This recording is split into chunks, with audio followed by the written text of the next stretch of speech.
Welcome to episode 48 of Mastering Fortnite Save the World. In this video I'm going to be completing Plankerton Storm Shield Defense 4 and building it. But before, I'm just going into my war games in Stonewood because it allows me to put down my constructor base on a lot of metal. So it is like getting freebie metal and a few rewards for like just raking in stuff before building, because once I was done with Venture's Blasted Badlands, I decided to go from Plankerton to Twine Peaks, doing 11 Storm Shield defenses and 2 launch the rockets in 22 hours, so I am a bit pressured on not having farming time for real. But anyway, we're going into Plankerton Storm Shield Defense 4 and I need to place a new amplifier, and I'm placing it here. It is a great place to defend. We're gonna be like having some really cool waves. We have an attack from each of these slopes. Those are the spawn points that we can have.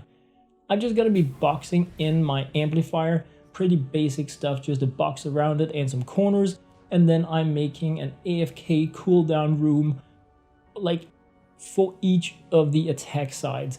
Now note the environment here. We have this hillside.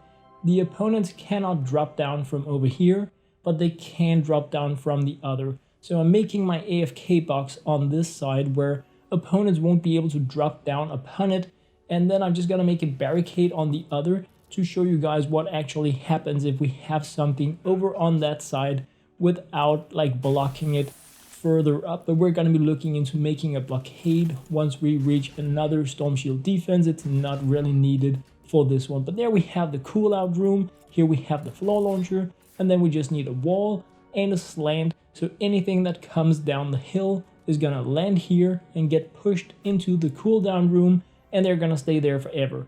Now we have a hole here, which is why you may want to block it, because opponents' husks can go like from the side here along the mountainside without stepping on your actual trap. So you do need to guide the husks a little bit, but I'm gonna show you like the right way to do it in probably the next Storm Shield defense, where we're gonna be like one-upping the build a little bit. For now, we're just making something fast and dirty that works, where we're gonna easy win this mission. It is not made for endurance mode. It is just made to allow me to push through the Plankerton Storm Shield defenses and get to like launch the rocket, and then get to Canny Valley, and then we're gonna go to Twine Peaks, and then we're gonna be completing all of the missions in the game. We also have a small slope here. We're not getting attacks from here, but I'm making a blockade nonetheless, so we won't have like straying opponents that feel like it's a good idea to go over here and do strange stuff. We want to have control, so we're just making sure that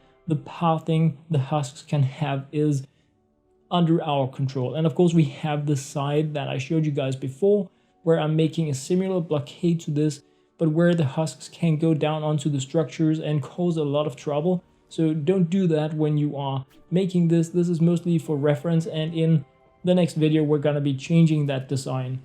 In my last video where we did the last Storm Shield defense, I noticed that these walls were too high. My floor launchers did not push the husks high enough up into the air. So I'm just changing my walling now, so the walls where the husks are gonna be flung over are just not as high as they could be. They are 2/3 of the height of the structure. First wave here is a take out 75 enemies. This is where I have my testing pyramid AFK design that clearly isn't working, and that is okay. This is the right time for me to test it, so everything is easy. I'm greatly overpowered, so I can test out different base layouts, and we're gonna be demolishing this. It cannot continue like this. I have these pyramid defenses in 2 spots, and on the amplifier here, no matter what I do without being really crazy hardcore and blocking off things, the husks want to go this direction and take out my amplifier. So they prefer to go this way, which is okay, but we're gonna force them to go into a real AFK room in probably the next Storm Shield as well. For now, things are so easy, they cannot even bash my walls. So as you can see, nothing is an issue, only having completely weak bases, and I'm just waltzing through everything. But we're gonna be going over to this amplifier now, probably my favorite amplifier in Plankerton, putting down my base. And now that I have changed the walls, we shouldn't have any opponents that land on the walls after having the floor launcher activation, so everything should now be peachy. They should be going where they belong, but once again, most of the husks are going to the wrong entrance. It is not a problem. I have 2 tunnels, and both of them have a coolout room, so it doesn't really matter where they go, but I want to know that they go the right direction, because if I wanted to use this layout for endurance for Storm Shield Defense 10, I need to make sure that the trap durability will last enough, and it won't do that if I can't force the husks to go to the traps where I want them to go. So putting them into the cooldown rooms, using my abilities to take them out, easy way to kill a lot of opponents, and at the same time just waiting for my base to give me recycling materials so that I rake in more goodies each and every time. But now we have the new amplifier, the one that we placed for Plankerton Storm Shield Defense 4, and right down there is where you're gonna see husks are most likely going to fall down. Yeah, they're coming now. So some of them are gonna go into the cooldown room, and some of them are going to go down there where I blocked at the corner instead of going into the trap. Then they can walk on top of my structures and cause havoc. Because I'm crazy strong, I can just demonstrate this without any problems. These husks cannot destroy my walls.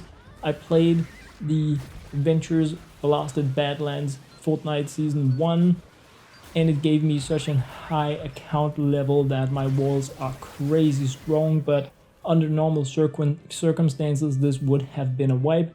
So be sure to keep up in the next video and check out how I am preventing that from happening. Once again, completing a Storm Shield Defense gave me more survivor slots.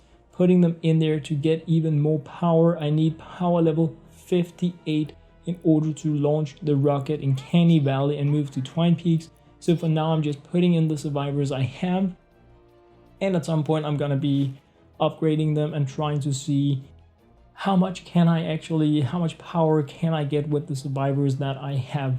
Bashing my mini llamas, not because they will give me anything I need, but because they will give me things I don't need that I can retire so that I can get training manuals, and I need those to evolve my heroes and my survivors.